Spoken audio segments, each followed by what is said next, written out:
Join us on this week's episode of Two Angry Men, where Mark and Harvey discuss what else? Karen Reed. Enjoy. Welcome to the Two Angry Men podcast. Mark, I got to tell you, my takeaway from the Karen Reed verdict is that conspiracy theories ruled the court, that this is a time where juries, and I'm not saying that she did it, but what I'm saying is there has never been a time in my life where people will embrace a conspiracy theory like they never did before in court. People used to be called wackos when they believed in conspiracies. I remember as a kid, I was deeply involved, actually, even as a 16-year-old, in the Kennedy assassination conspiracy theories. I actually worked with some of the authors when I was a teenager, and people thought I was crazy. But now this is mainstream with the way people view the justice system. And I think that is why Karen Reed is a fully free woman today. Okay, you couldn't be more wrong, number one. Number two, Karen Reed is a fully free woman today. And by the way, kudos to Alan Jackson. Oh, he's great. Alan's good. Lawyer. He's a great lawyer. Great lawyer. He owns Massachusetts, by the way, at this point. For a California lawyer whose office is a bagel throw away from where I'm sitting right now, he's got Kevin Spacey to Karen Reed to Karen Reed. Yeah, he's a great lawyer. Yeah. Listen, and that was no shade on Alan. I'm saying Alan's premise was that the cops inside that house killed her boyfriend. And yeah, but let me just tell you one thing. I understand this idea that people want to say, oh, it's a conspiracy theory, it's a defense or this or that. Let's just talk about something. First of all, I have rarely seen a judge so in the pocket of the prosecution, either literally or figuratively. I've yet to ever see the feds hovering around a case where the feds understood exactly what was happening here, which is one of the reasons why in trial number one, virtually the entire defense case was a production of the federal investigation into this police department. And by the way, not just this police department, it is rampant across the country in smaller police departments or police departments that don't have a vibrant criminal defense bar, that they get away with stuff like this. This isn't, I beg to differ. I don't think it's conspiracy theory. I think the conspiracy, frankly, was what the justice system was trying to do to her. Well, look, I'm not disagreeing with you, but what I'm saying is the premise here is there was a conspiracy to frame Karen Reed. That's what I'm saying. Right. And that you go back pre-1990, before O.J. Simpson, and juries wouldn't buy the notion that cops are corrupt. They just wouldn't buy it. Not all the time, but most of the time, they wouldn't buy it.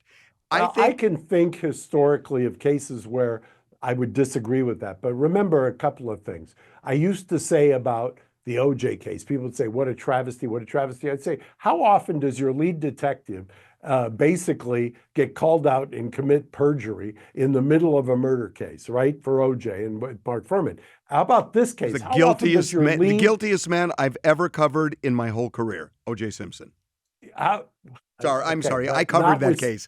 Whatever Mark Furman I was across the hall for most of that case in another matter. But you had a cop who was fired for in the between trial number one and trial number two, who was the lead investigator in this case. You had cop after cop who was literally tripped up over what they were doing. You had a so-called rebuttal expert in this case who basically fabricated his resume. This was, God forbid that you didn't have a robust criminal defense lawyer in the mix to hold the government accountable. Otherwise, she very easily could have been convicted. Well, I agree. Well, listen, I'm not disagreeing with you. I'm saying that there were elements of that. Everything you just said, I agree with. Plus, one of the things Alan Jackson said in the second trial, he may have said this in the first, he probably did, is how on earth did they not turn that party house inside out and upside down, which they didn't do.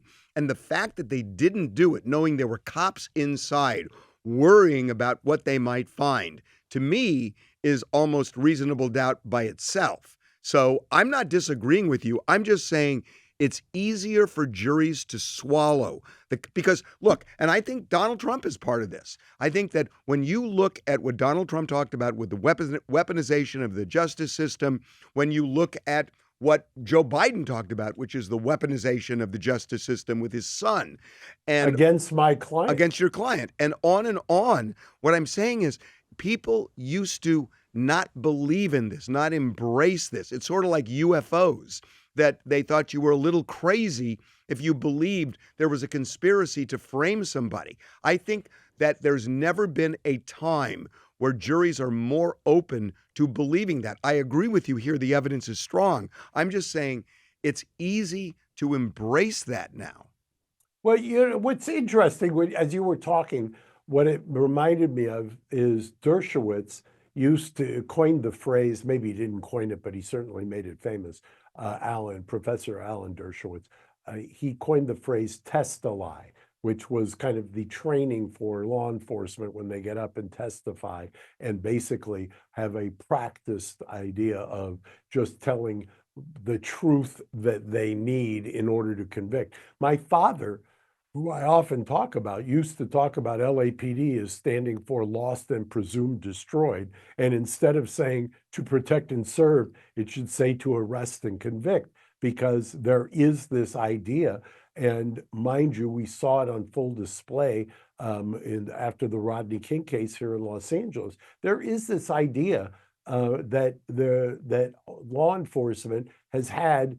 And once again, we've talked about it. I think it's a product of kind of the hard on crime law and order 90s, where you did anything to get people convicted. It didn't, when I do a jury voir dire, when I'm questioning jurors, I will ask them, do you believe where there's smoke, there's fire? Or do you believe that if they're not guilty of this, they're guilty of something else? So what the heck? I don't have to hold them accountable, hold the government accountable for proving beyond a reasonable doubt. There is a certain kind of strata of the electorate and of society that do believe in that. And only, in my experience, at least anecdotally, only when they or a loved one is actually charged do people start to say, wait a second here, which is why in the old days, I used to say a Democrat was a Republican who'd been indicted. Now that's been flipped. Right. Right. And look, I think you're right that there is that element, but that element has shrunk. People who used to believe that don't believe it anymore, because when you look just at the political landscape, you've got both sides saying it. You've got people attacking the Supreme Court, saying it's illegitimate because of the Dobbs decision. You've got people saying it's illegitimate, on the other side as well. Now that Donald Trump's 3 justices are not in his pocket, there are conservatives who are questioning the legitimacy of the court. So everything is being questioned right now. And that's why I'm saying that I was just thinking before you and I started talking, I was just thinking about it. What a great time to be a criminal defense lawyer, because if you can find sloppy police work, knowing that because television shows like CSI show perfection and cops never have perfection, and then you can weave a theory to just create reasonable doubt, this is the best time I can think of to be a criminal defense lawyer. Well, Karen Reed had a lot going on for her. She's good looking, and that never is harmful unless you've got predominantly female jurors. She had a case where the feds had come in. She had a tremendously able, not just Alan, but the others on the defense team were extremely able. And you had a judge who had that case televised. One of the beauties of having a case televised, I know you'll agree with this, and I used to disagree, and I've come completely full circle. But when you see just what once again, what my father used to say, you see prosecutors in a robe sitting on the bench, and you say to yourself, what in the heck is going on? Any most observers that I saw thought this judge was so over the top in the pocket of the prosecution. And when I say in the pocket, I'm not implying Right. paid off. Right. I'm just saying doing the prosecution's dirty work, overlooking things that to me were understandably ridiculous. And repeating those same things over and over. I mean, we could get into the weeds and talk about lesser included. Both juries had the same problem with lesser included. They did not understand, they didn't get an instruction that completely delineated the fact that if you had to find not guilty on the greater offense before you could go down the ladder to the lesser included, which is what they ended up doing, which is what they asked about yesterday, which is what in trial number 1 they did. I mean, this may be the first woman on the face of the planet who has been tried twice and found not guilty twice. But the first time they got nowhere. Hung on the manslaughter count the first time. Yeah, right. Because she was found not guilty, presumably last time, because they hung on the lesser, and nobody had the gumption or the gall to call it like it was. So let me ask you something. How important was it? And we're not supposed to talk about this stuff, but I'm going to talk about it. How important is it that she's a good-looking white woman? Oh, I used to say, Harvey, back in the days when CNN was a juggernaut, remember that? We're going back 25 years. And Larry King was kind of the appointment viewing at 9 o'clock at night. I used to say I'm on speedy dial for missing white women. Yeah. I mean, remember, you could not have a summer go by where the case of the century on cable, and it used to be the axis of evil for defendants. If you were the spouse of a missing white woman, and you were either cable news at night, People magazine during the week, and then the morning shows in the morning, that was what they loved. That's the sweet spot. Well, does it still exist? Because is there an element of that here? I mean, you look at the support for Karen Reed, and you see the number of people that were outside that courthouse and cheering for her. Would it be different if she were different? Well, look, I have always taken. We're not supposed to talk about that. As an whatever. We don't want to call this two angry old white guys. No, I'm not. I've always taken the position that race permeates everything in the criminal justice system. People don't like to hear that, but it's the reality. Race permeates everything in the criminal justice system. And if you don't believe me, go down here 7 blocks away to the criminal courts building, and now the Clara Shortridge Foltz building, and take a look at, and if you've been in that courthouse for 40 some odd years like I have, and watch what happens, who you recycle, where the crimes are. I'll give you one more example sitting here in California, something you may remember. It used to be that when crack cocaine was an epidemic in California, we had prison sentences, you had straight felonies, you couldn't divert. When cocaine then permeated and infiltrated the white suburbs, what ended up happening? All the tough on crime legislators went up there and they voted, okay, now we're going to make those wobblers, we're going to make them eligible for misdemeanors, and we're going to let you divert all of these because a lot of the white kids were getting busted. Race permeates everything in the criminal justice system. It's exactly what Johnny Cochran said in open court in the O.J. Simpson case, and he was right. But beyond race, I kind of want to drill down on this. I think looks matter. I just think that good-looking people just resonate with the public. I mean, in a way, this is a stupid comment because I think it's so obvious, but I just think that caring about Karen Reed has something to do with her looks as well. You know, there are people who could make and have made the argument, and apologies to Jose Baez, who's also an exceptional lawyer, but Casey Anthony, and a good-looking white female who was acquitted in the face of what a lot of people thought was overwhelming evidence. And there were a lot of people who thought at the time or attributed that to the fact that she was a good-looking white woman. I will tell you that if you give me my druthers as a defense lawyer as to who I want to defend, who is accused of murder, I will take a female over a male every single time in terms, all other things being equal. So But that's just on gender. wait, Then you want to talk about wait. looks. Let me. A female over a male when it comes to the way a defendant looks, not the race, but how they look.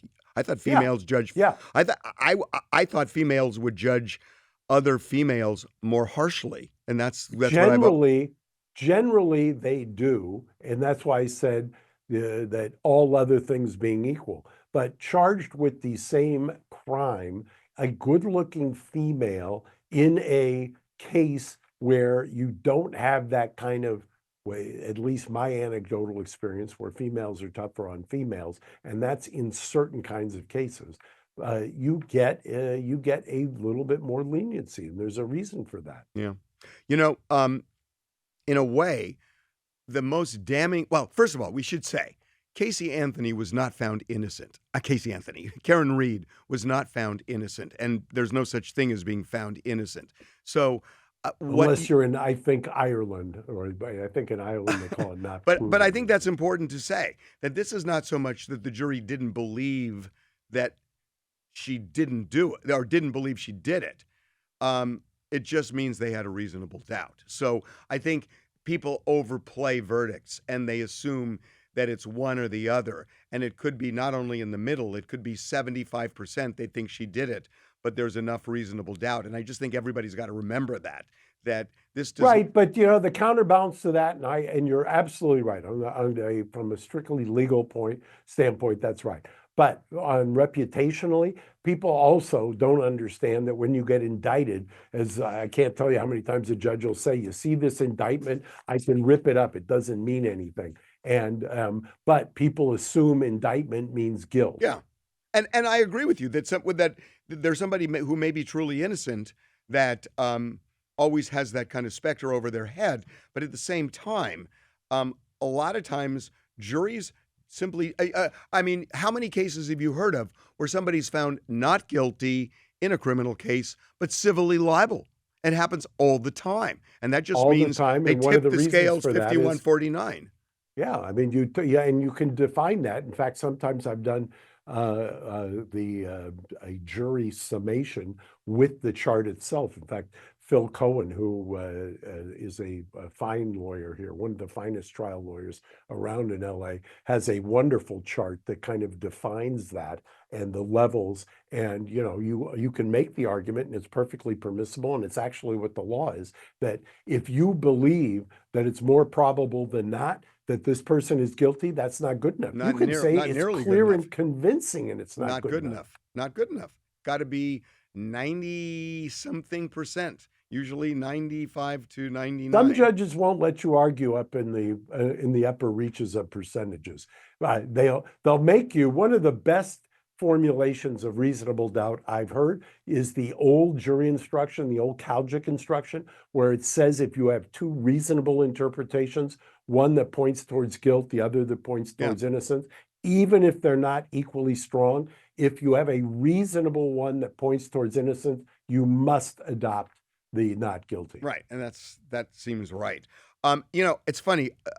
My feeling about this is the most damning evidence against Karen Reed is not what happened in court. Well, it actually ended up in court. It's what she did outside of court, which I've been dying to talk to you about today. So she spoke to Dateline, and they were asking her, was it possible that she was so drunk that she may have hit her boyfriend with the SUV? And she's saying things like, well, I asked myself, I mean, I didn't think I hit him, but maybe I clipped him. Could I have tagged him in the knee and incapacitated him? She was just sort of wistfully asking those questions. They ended up playing that. And that's kind of a good example of you got to keep your client under wraps. And we have just seen this over and over, where it's just intoxicating. Here I am saying it's intoxicating to talk to the media and they shouldn't do it, but they shouldn't.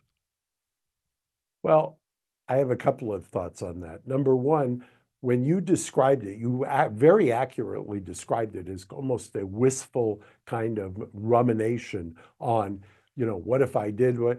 And you take a look at that, and I'm obviously more closely aligned with the defense on this. She's sitting there being accused in the eye of the storm. Right. Obviously, she's going to think about these things. She's being accused of it. It's idiotic to think that somebody who's being accused of this heinous crime is not going to say, what if, what if, what if? That's why you lay in bed at night and you think about those things. Of course, she's going to do that. And I understand that.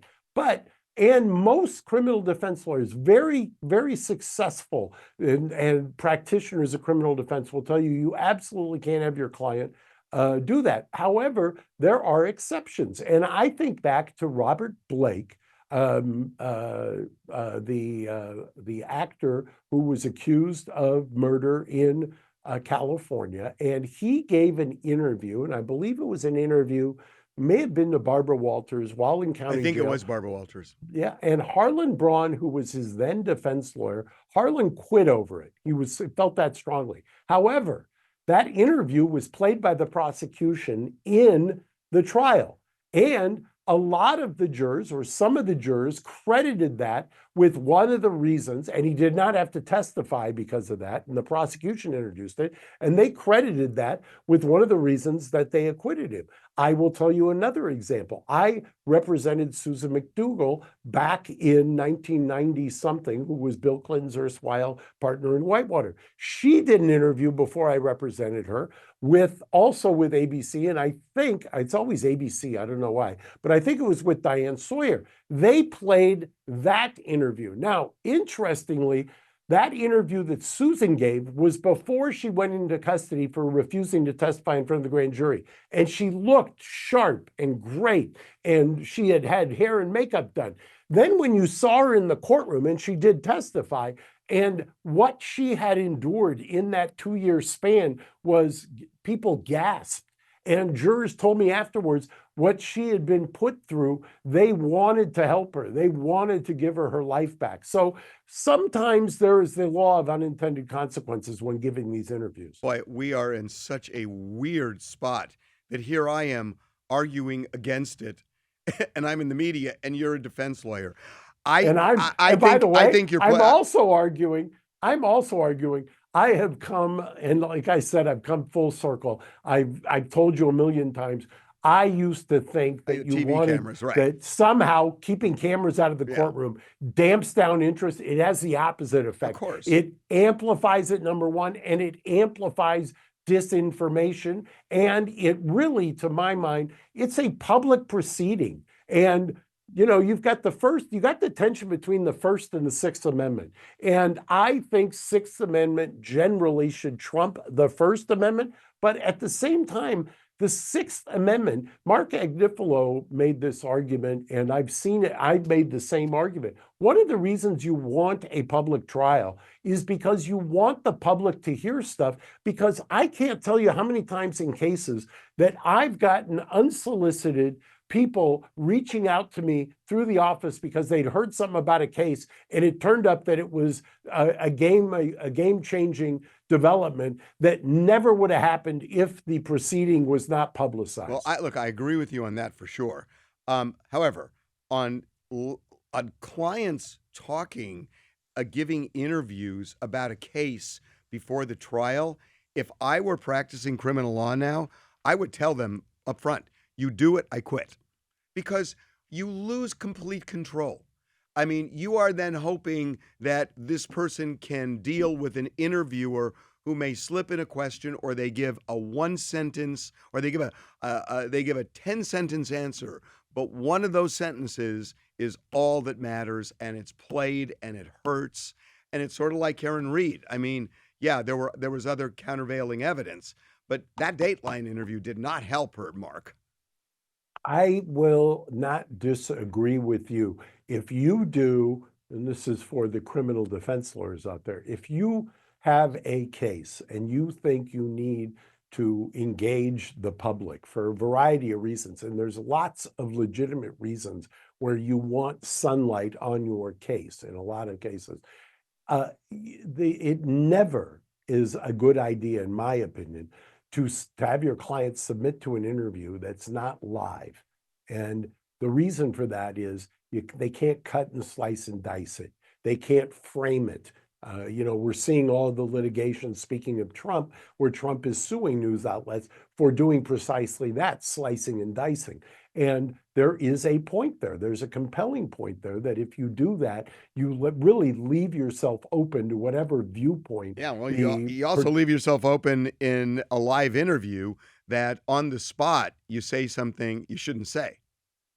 Right, I agree. But if you're going to take that gambit, I think it's safer with the live interview. So, I mean, you always have the problem in any interview where somebody's going to say something, you don't have veto power, and then where are you? I mean, it's a interesting gambit. It's a calculation that's honored in the breach, and it's tough. It's a difficult decision to make. And then look, Harvey, you're not wrong that if you were active, and by the way, I thought you are actively practicing. I am active, but Okay. I'm not practicing criminal law right now. I have I got a day job. Are you active since Two Angry Men? Yeah. Yeah, that's what I mean. Two Angry Men, in some ways, made you actively practice law again. Well, you know why I reactivated, but we're not. You want to talk about it? Okay. No, we'll leave it right there. Inside joke, folks. Yes. Okay. You mentioned, that sometimes it's important to put sunlight on a case.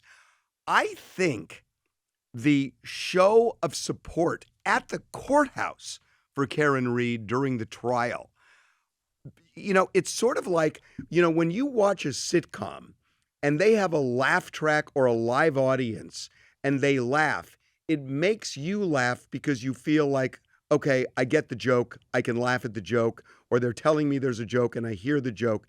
When you see people supporting Karen Reed at the courthouse the way they did, and the jury is coming in and out, I think it gives the jury that kind of validation that if they feel like, I kind of think she's not guilty, but how is it going to be when I leave the courthouse and go back to my normal life? What are people going to think?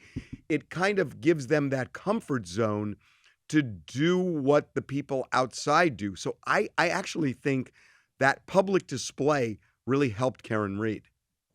You're not wrong, number one. Number two, actually, on many jury questionnaires and in voir dire, which is where you question the jurors in the panel or as a group or individually, and you ask them, especially if they have a connection to one side or the other. I mean, if it's a law enforcement related case and they have a family of law enforcement, or if it's a kind of a case where you identify with the victim or the complaining witness in some way. One of the things you ask, and a lot of judges will ask, is if you got to the point where you had to vote not guilty, could you face that back at your office? Could you face that back at your house? Could you face that at Thanksgiving dinner? Right. That's a legitimate question because we're savvy enough and sociologically self-aware enough to know that those kinds of calculations can cross people's minds.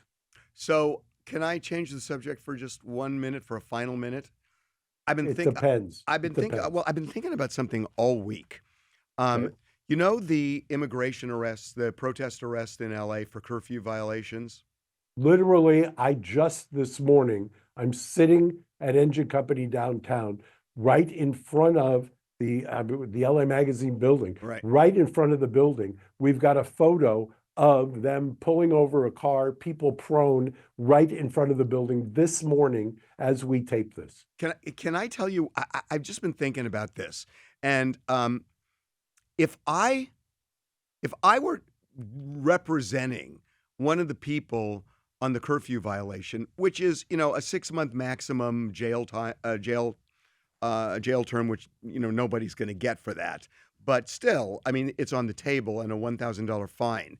On principle, if my client wanted to fight it, I would ask for a jury trial, and I would actually make it a political trial. And I would say, look, you can look at a statute that prohibited my client, an ordinance, an order from a mayor that prohibited my client from exercising a First Amendment right to protest a president who is yanking people out of orchards and Home Depots and doing things that are just antithetical to the basic tenets of democracy without due process, without habeas corpus. I would just play that to the jury and ask them, accept the higher principle here. Look at the Constitution. Look at democracy. Don't look at some order from a mayor, and basically try to convince them to ignore that ordinance, that mayor's order, because there's a higher principle there. And I've just been thinking about it, that if I were representing them, I would actually go there, because you can't argue you weren't out at 8 o'clock at night if you were. So to me, that's the place to go. Yeah, except you're never going to get there. There would be a motion to exclude, what they call a motion in limine. A closing argument. Yeah, Closing argument. They'd say you couldn't go there, and it would be sustained a closing argument, because they'd say you're appealing to jury nullification. What you could do, however. Well, it's not. No, well, hold on. I would argue that's not jury nullification. I would argue there are two competing laws here, and that one is supreme over the other. That it's not saying ignore it. I'm saying let me at least argue to the jury that there's a conflict within the law. And I know judges generally make that decision, but I would say to the jury, look, the Constitution is yours, and you got to either accept my argument or reject it, that this principle in the Constitution has to supersede, take precedence over some ordinance or order from a mayor.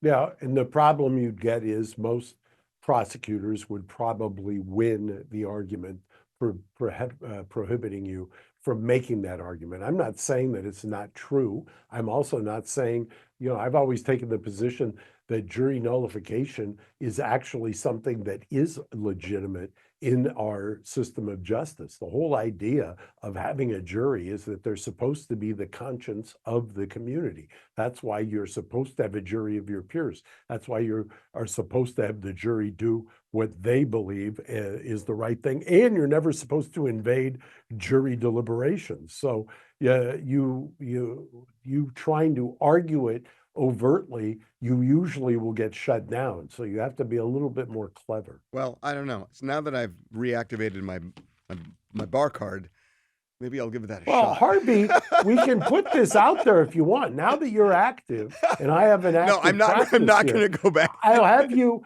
of counsel, and we'll take all the pro bono curfew violations for you to try the cases. Mark, come one, come all. Mark, I am not only an angry man, I am an older man, and I'm not about to take on another job. Everybody I'm talking to now is saying to me, why are you still working?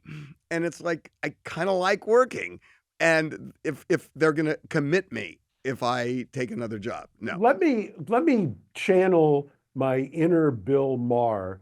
And I think Bill, 8 or 9 episodes, said one of the great gifts of his 60s, of his chapter 3, and Bill and I were bonding because you're not in the 60s, but one of the great gifts was his friendship with Harvey. And I echo that. And I don't want you to quit working, not quite yet. It's so funny. You were talking about.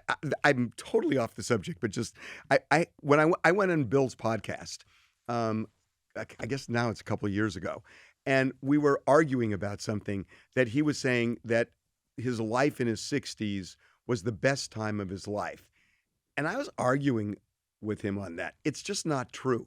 The best time of your life is when you experience things for the first time.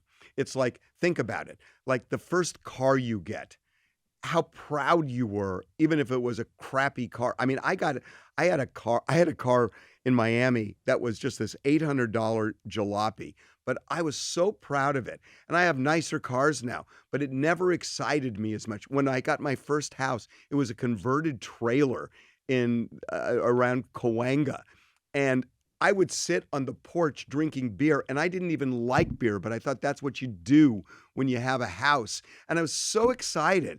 And I think the best time in life is not when you're older, because if you upgrade something, it's not the same as when you get it for the first time. And it doesn't have to be something material. It can be an accomplishment. But I just, it's kind of sad to say, but I think the best time in life is in your 20s. I really, and I disagree. I'm with Bill. It's in your 60s. That's the best time. There's a certain amount of wisdom. There's a certain amount of having seen it. There's certain things that you can only get just by living and experiencing.